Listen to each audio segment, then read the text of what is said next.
Kali ini kita mengeksplorasi makam Juang Mandor yang terletak di Desa Mandor, Kecamatan Mandor, Kabupaten Landak. Ini adalah makam para pejuang dan hampir seluruh rakyat Indonesia yang dibunuh oleh tentara Jepang pada awal-awal kemerdekaan negara Republik Indonesia. Seperti apa bentuknya makam Juang ini? Mari kita ke dalam.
Sebenarnya kalau menurut pengalaman aku pribadi nih Pak, di luar buku sejarah secara pribadi kami mungkin tidak boleh diekspor lah. Kalau diekspor mungkin banyak tentangan.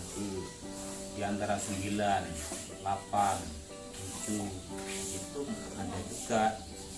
Oh, ada juga yang raja-raja itu. Raja. Cuma kan kalau untuk sekarang dibuktikan itu sangat lambat. Tidak bisa dibedakan. Tapi dalam pengalaman aku pribadi, secara batin, Pengalaman batin.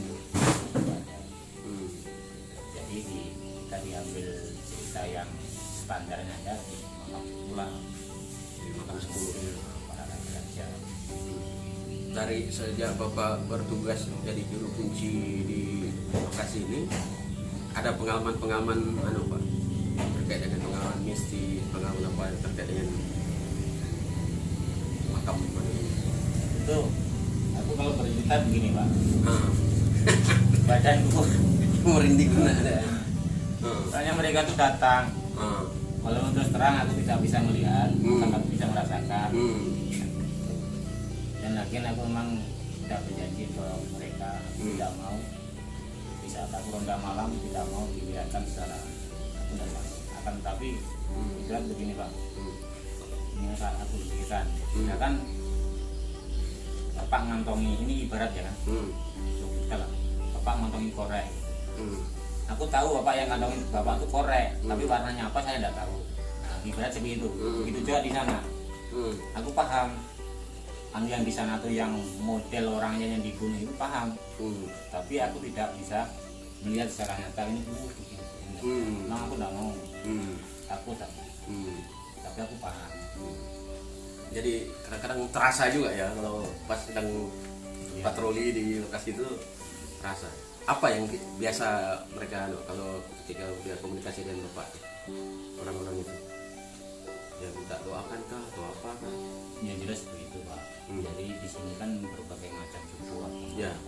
Seharusnya dari suku budaya atau agak intinya kan sama. Intinya mendoakan kan banyak juga ibaratnya itu arwah yang tersiksa sama baik orang Islam baik orang manapun lah. Cuma sayang sekali orang-orang zaman sekarang ini, apalagi musim-musim ngetrennya YouTuber, itulah buat kesenangan, buat jadi untuk main-main aja. di situ. Itu saya sangat menyayangkan, bahkan ada juga yang menarik barang itu. Tapi semua itu memang banyak yang dapat ini dan itu. Tapi bagi aku pribadiku sendiri itu bohong. Bohongnya begini Pak, lain dengan misalkan berhari-hari atau mungkin dapat amanah atau mungkin masih ada titisan keturunan mau menyerahkan barang ini, mungkin aku percaya. Tapi saya datang di sana itu ambil Untuk narik untuk segala apa, itu kan dah tujuannya ada bukan belajar sejarah. Sebetulnya kan kita kan ingin tempat ini jadi tempat belajar sejarah orang-orang di Indonesia. Nah, bukan apa di sini bukan satu suku kan yang jadi korban gitu. Yang diincar sekarang tuh senjata-senjata pengaman daerah. Menurut mereka sendiri, baik orang daya sendiri, orang pokoknya agama Islam, agama apa pokoknya intinya dia menghindari. Jadi dulu waktu di penglihatan mistis bapak itu, sebetulnya mereka ketika dibunuh ini lengkap dengan atribut-atributnya, dengan pakaian-pakaiannya dan senjatanya segala apa atau gimana? Kok sampai orang mau narik senjata, narik apa? Ini padahal begini Pak, sebenarnya kalau hal-hal gitu kan begini, untuk menjelaskan secara jelas, soalnya kan aku tidak bisa membuktikan.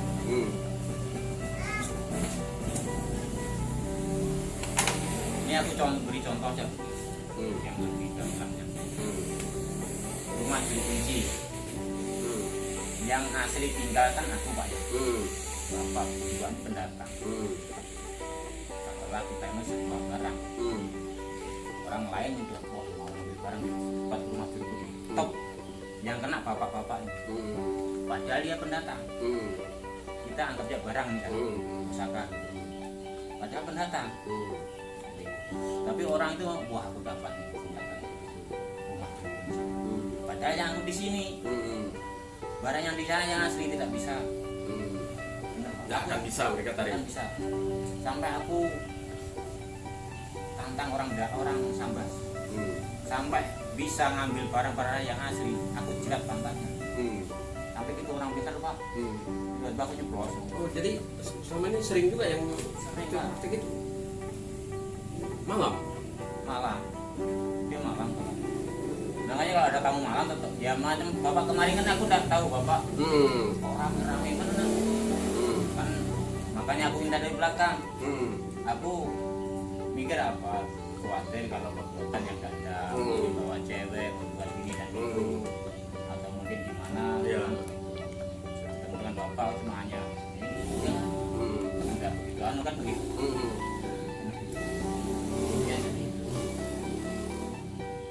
Jadi kesimpulannya begini Pak,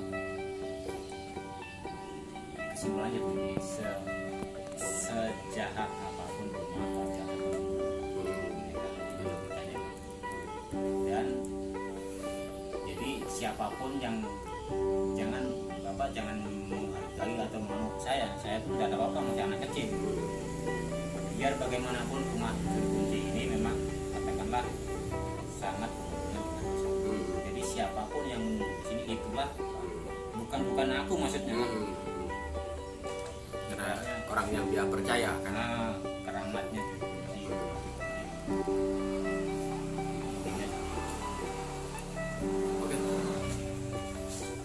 Pada tanggal 19 Desember 1941, 9 pesawat Jepang berputar-putar mengelilingi kota Pontianak dan menjatuhkan puluhan buah bom. Beberapa hari kemudian, pangkalan udara pemerintah Belanda di Sanggauledo juga dijatuhi bom dan berturut-turut kota Singkawang dan Mempawah. Penyerangan Jepang ini berasal dari kawasan utara Kalimantan, tepatnya di kota Sarawak. Kemudian pada tanggal 22 Januari 1942, armada laut Jepang mendarat di kota Pemangkat. Dan pada tanggal 9 Februari 1942, Pontianak telah dikuasai penuh oleh tentara Jepang. Pada saat itu, pasukan KNIL Belanda serta milisi rakyat yang ada di Pontianak tidak dapat melakukan apa-apa. Pada bulan Juli tahun 1942, peralihan kekuasaan atas wilayah Kalimantan Barat terjadi dari Angkatan Darat Jepang ke Angkatan Laut yang berpusat di Makassar, Sulawesi Selatan. Ketika Jepang mulai masuk di Kalimantan Barat, Jepang segera membentuk Kaigun Heiho yang para anggotanya adalah para pemuda-pemuda pribumi.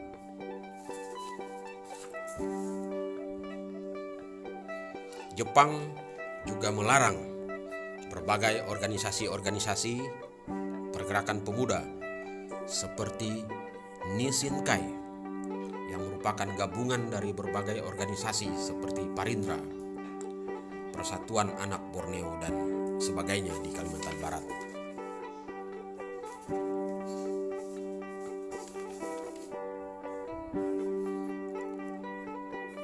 Kedatangan Jepang di Kalimantan Barat disambut dengan baik oleh para pimpinan rakyat yang ada, karena sebelumnya Jepang menyatakan dirinya bahwa mereka adalah saudara tua dari Asia Timur Raya.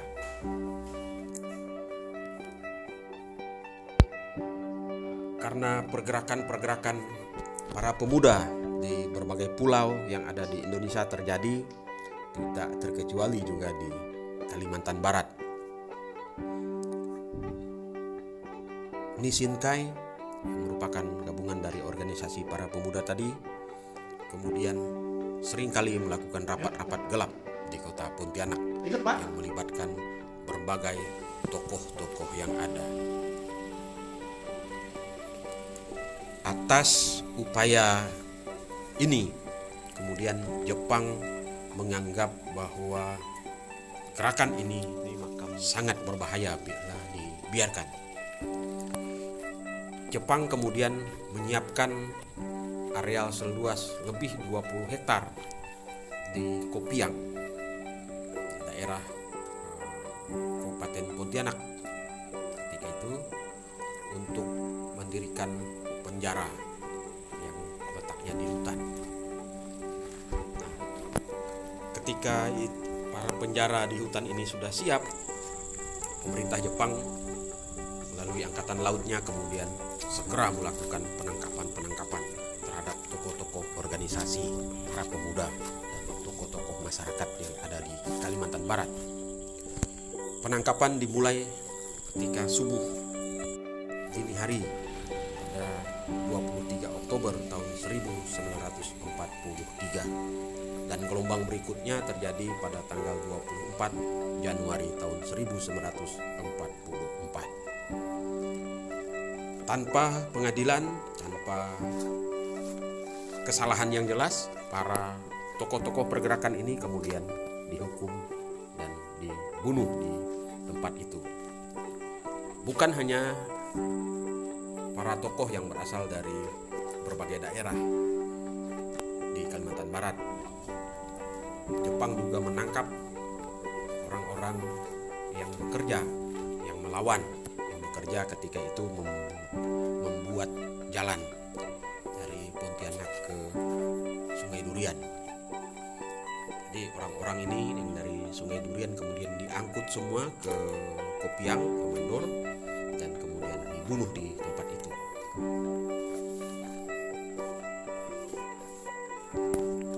Dan pembunuhan itu berlangsung dari bulan Oktober 1943 hingga 28 Juni 1944. Hal ini terungkap pada koran Borneo Sibun yang terbit pada tanggal 1 Juli tahun 1944. Menurut koran itu, pembantaian ini dilakukan oleh polisi Angkatan Laut Jepang. Dalam hal ini ketika itu dipimpin oleh Kapten Okajima Riki dan seorang letnan yang bernama Yamamoto Soichi. Mereka dianggap paling bersalah atas pembunuhan itu karena keduanya memiliki komando atas pasukan Tokoitai, polisi rahasia Angkatan Laut, dan Kaibitai, polisi militer Jepang. Alasan mereka, pembantaian para tokoh masyarakat dan para aktivis-aktivis pemuda ini dilakukan sebagai upaya untuk menggagalkan rencana pembentukan Republik Borneo Barat yang ketika itu sangat marak terjadi di berbagai daerah di Pulau Kalimantan. Hampir semua tokoh masyarakat dari berbagai suku dan agama terbunuh dalam peristiwa itu. Salah seorang yang dikenal adalah Panglima Sidong, seorang panglima Dayak yang berasal dari kampung Rabak di daerah Senakin. Beliau terbunuh dalam peristiwa itu.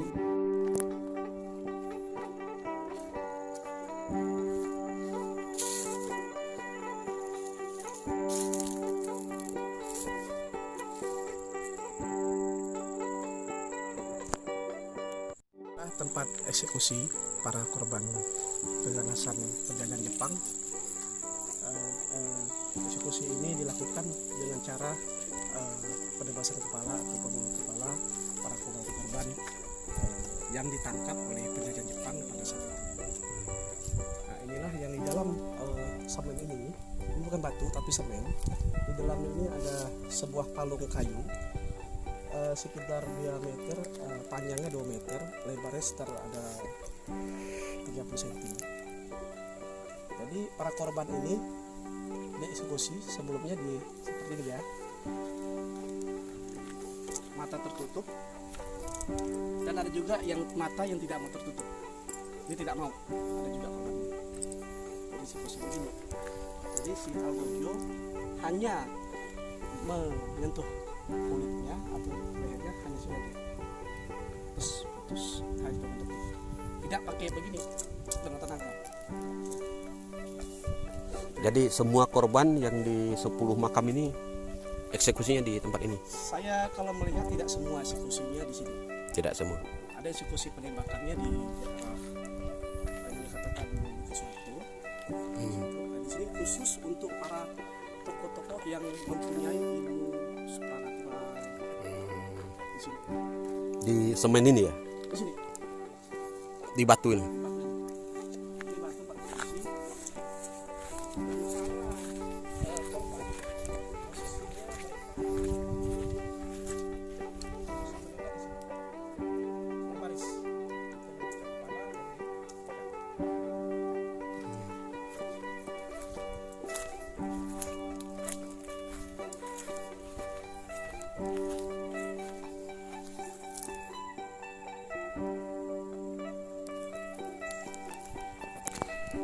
Pada tahun 1977, pemerintah daerah Provinsi Kalimantan Barat kemudian membangun tugu peringatan di Mandor.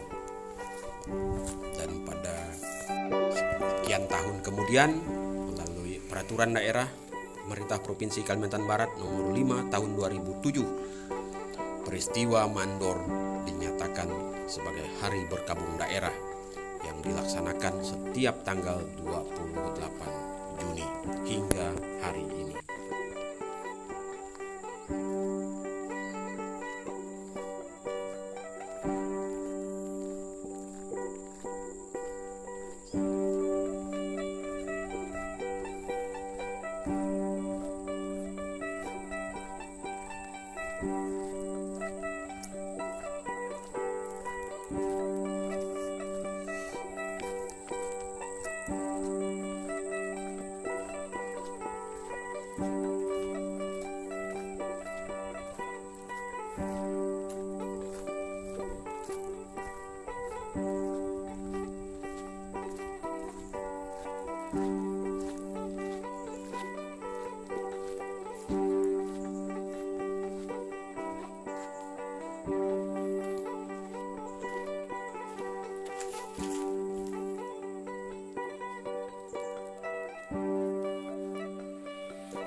Di sini makam 10, makam yang terakhir dari komplek pemakaman massal korban penjajahan Jepang di Kalimantan Barat. Di sini dimakamkan para sultan, anubahan dan raja-raja yang ada di Kalimantan Barat.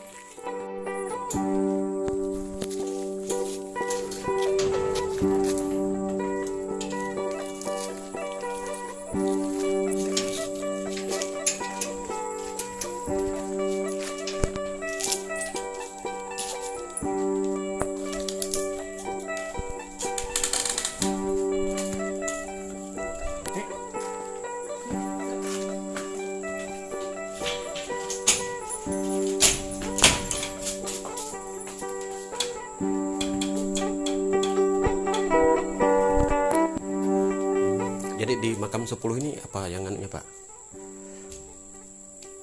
Tempat pemakaman raja-raja ya? Kemungkinan besar seperti itu. Yang jelas kan banyak raja yang dikuburkan di sini kan begitu. Akan tetapi tidak semuanya raja atau sultan itu di sini, masih di luaran itu masih banyak.